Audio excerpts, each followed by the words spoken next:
Escuchamos ahora a Cecilia Castillo. Muchas gracias, Cecilia. ¿Quién construyó la Tebas de 7 puertas? En los libros están los nombres de reyes. ¿Arrastraron ellos los bloques de piedra? ¿Y la Babilonia, tantas veces destruida? ¿Quién la construyó tantas veces? ¿En qué casa de la Lima Dorada moraban los constructores? ¿Para dónde fueron los albañiles la noche en que la muralla china quedó lista? La gran Roma está llena de arcos de triunfo. ¿Quién los levantó? ¿Sobre quién triunfaron los césares? ¿La decantada Vicencio tenía solamente palacios para sus habitantes?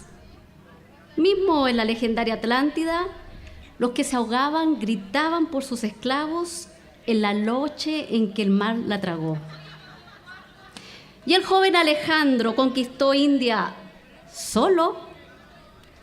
César peleó contra los galeses, no llevaba siquiera ni un cocinero. Felipe de España lloró cuando su armada naufragó.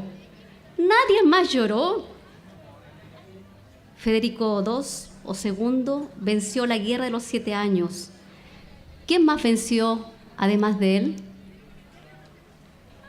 Cada página una victoria. ¿Quién cocinaba el banquete? A cada 10 años, un gran hombre. Yo agregaría mujer también. ¿Quién pagaba la cuenta? Y como nos dices, Bertolt Brecht, a tantas historias, tantas preguntas. Me siento muy privilegiada y ya pasaron unos 5 minutos, pero no puedo dejar de decirlo. Uno por suerte. De estar en un espacio donde el movimiento, el obrero calificado, nace en este lugar. Y me siento privilegiada porque también tengo historias, y aquí quiero recordar públicamente a Fedor Castillo Enríquez, quien fue detenido el 11 de septiembre del año 73 bajo la dictadura de Pinochet. Y salió juntamente con Víctor Jara y otras tantas personas que trabajaban en este espacio en esos años. Quiero ponerlo como un testimonio porque me dijeron, mira, tú eres pastora pentecostal. Y soy pentecostal no por experiencias de éxtasis ni aquellas cosas que nos pasamos en algunas películas, sino que soy pentecostal porque fui más cercana a la familia paterna de mi padre, donde el abuelo era pentecostal, sindicalista, trabajaba con el tema de los derechos humanos ya, como también mi abuela, y eso también me hizo partícipe de una familia imbuida o inserta en lo que era el movimiento fuerte en esos años, teniendo apenas 8 años en esa época. Creo que es importante traer a la memoria, cuando se habla del poder, de la ética y la política, la historia que nos fue escondida o que no nos fue revelada. Creo que mi generación vivió de alguna manera truncada los años difíciles de estar en los espacios de aprendizaje. Palabras soñadas para nosotras y nosotros después de la dictadura militar, y como el lenguaje de iglesia podría ser como de alguna manera el paraíso, o podría ser también el tema de aquello que se soñaba.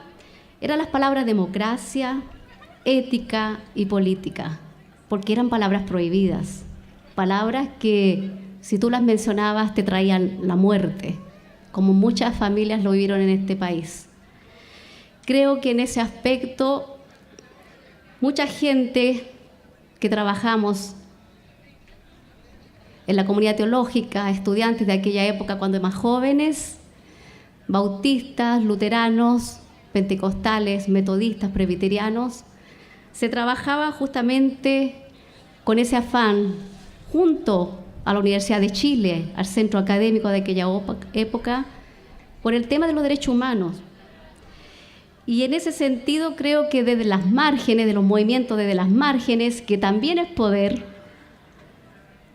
también pudimos hacer historia. y ahí también aportes tan grandes como la histórica carta que en el año 1986 llevamos a la moneda bajo el régimen de Augusto Pinochet, denunciando lo que eran los momentos de tantas muertes que vivían en nuestros espacios. Pero por otro lado también otra experiencia de ser cristiano y cristianas en aquella época era también de las personas que apoyaron este régimen y que de alguna manera también no solamente contra un ánimo antimarxista, sino que de alguna manera donde el tema de las economías les ayudaban en este tipo de ser gobierno, y ahora tenemos muy claro lo que significó ese régimen neoliberal, las AFP y todo lo que significa. Yo vengo del tiempo donde la economía, la salud y la educación estaban al servicio de las políticas públicas, en el servicio, como la palabra lo dice.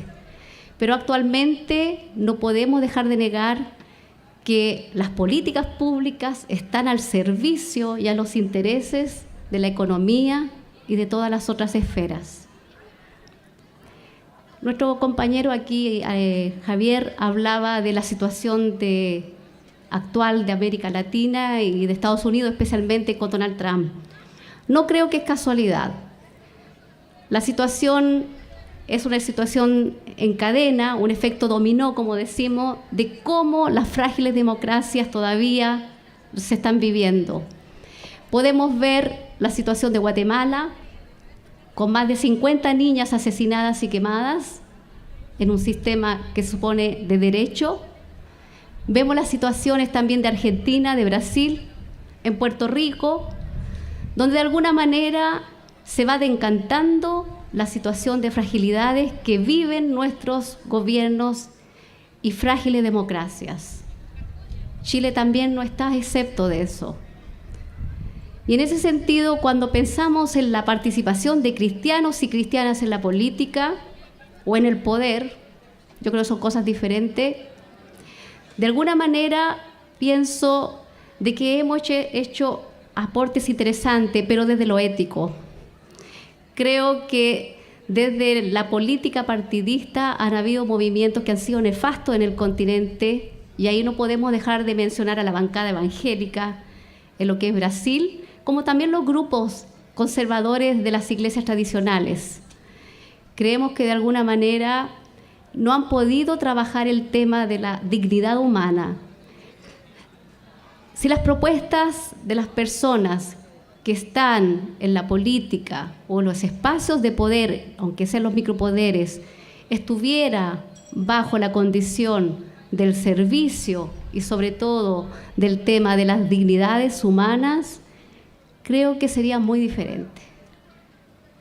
Creo que sería diferente para ustedes como estudiantes, como profesionales, sería diferente para la obrera y el obrero calificado, sería diferente para las niñas y los niños en las escuelas. Creo que en ese aspecto no podemos dejar de negar la ética como un aporte que sea importante en el ejercicio del poder. Y no estoy hablando de la ética como moral. La moral es algo muy local y para mí bastante cuestionable, pero la ética no. La ética tiene que ver con nuestras dignidades, tiene que ver con también cómo nos planteamos y nos desafiamos en los diversos espacios.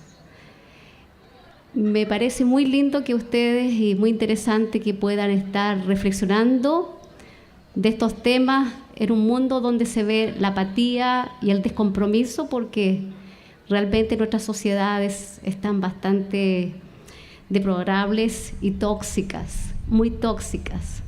Ya nos acostumbramos a vivir con toda la violencia, con los abusos de menores, con mujeres que son quitados sus ojos, con hombres que se prestan para las corrupciones de dinero. Yo creo que hay que rebelarse frente a eso, desde lo ciudadano y desde lo ético. Muchas gracias.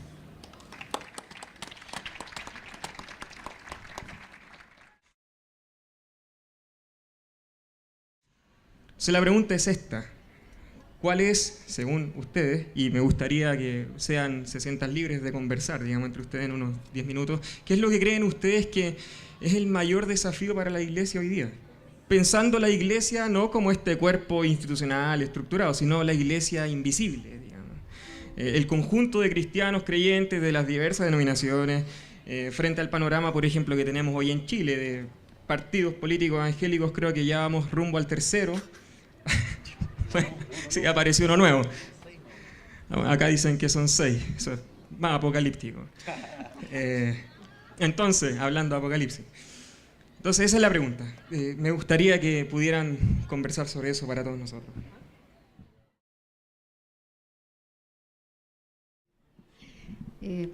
Estoy con duda, yo no sé si tengo la respuesta, me doy el derecho de seguir reflexionando a partir de lo que dijo Javier, Manfred, Luis, y de lo que puedo ver también en el contexto aquí amplio de este espacio donde estamos convocadas y convocados. Creo que la Iglesia tiene muchos problemas como para sentirse autoridad y estar en la política partidaria o activa. La Iglesia está en una crisis institucionalizada, y no solamente hablo de la Iglesia de tradición cristiana, sino que también de todas las tradiciones, ¿verdad? No solamente de la católica, sino que también de las protestantes y de las otras tradiciones. Creo que en ese sentido la Iglesia tiene que resolver primero sus dificultades y seguir caminando de acuerdo a los tiempos. Tiene que ser capaz también de abrir sus puertas y dejar de ser homofóbica. Creo que la Iglesia tiene que abrir sus puertas y dejar de ser patriarcal y machista, donde las mujeres y muchas personas no tienen voz, no tienen lugar en ella. Creo que primero ella tiene que resolver esas y otras tantas situaciones antes de pensar en formar partidos y ver cuál va a ser su aporte sustancial en una política de puertas abiertas, amplia, inclusiva, con participación ciudadana. Creo que nos falta mucho en ese sentido para poder aportar, y si vamos a aportar va a ser justamente desde una perspectiva, por lo que se ha visto en otros países, como los dije, en Brasil, con la bancada evangélica, o como se está viendo acá en Chile, va a ser un aporte bastante en el estilo de decir algunas cosas, pero la verdad que no sé si va a ser con tanta sustancia. Creo que los cristianos y cristianas sí debemos participar en los espacios de política. Creo que sí, como cristiana y cristianos debemos, más que nada, antes de ser cristianos, ser personas en dignidad.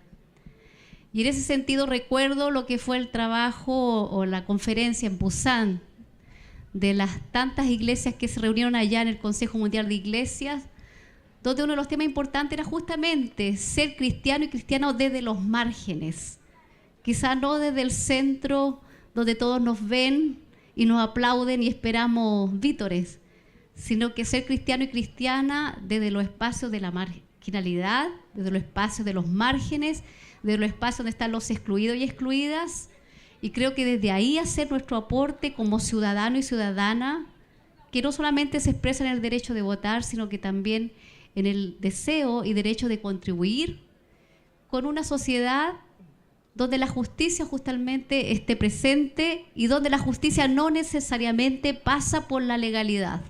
Y eso lo sabemos. La justicia es mucho más que eso. Y en ese aspecto yo creo que es un serio desafío para nosotras y nosotros como cristianos y cristianas de poder contribuir en una sociedad pluridimensional, pluriétnica, multinacional, estar atenta a los conflictos del pueblo mapuche y de los tantos que vivimos en el día a día de ese Chile tan neoliberal que heredamos de hace algunas décadas.